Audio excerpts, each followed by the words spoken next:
پاکستان میں آخر کار ایک چھوٹی سی خوشی کی خبر آ ہی گئی ہے کہ جسٹس جہانگیری صاحب کو ان کے عہدے پر اور کام کرنے پر جس طرح جسٹس ڈوگر نے فارغ کر دیا تھا، ان کے آرڈر کو سپریم کورٹ نے ختم کر دیا ہے اور جسٹس جہانگیری کو اپنے عہدے اور کام کرنے پر بحال کر دیا ہے۔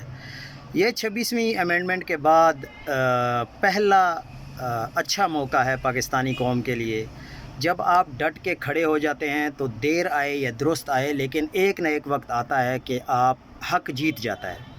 آج جسٹس جہانگیری کی 34 سال کے بعد جیسے انہوں نے ڈگری کو جعلی قرار دیا تھا اور پھر جعلی ڈگری کو کراچی یونیورسٹی نے کینسل کر دیا تھا، یہ ہے پاکستان میں انصاف کا نظام اور یہ ہے پاکستان میں نظام۔ تو آپ خود اندازہ لگائیں کہ عام آدمیوں کے ساتھ کیا ہوتا ہوگا جب ایک جج کے ساتھ ایسا ہو رہا ہے۔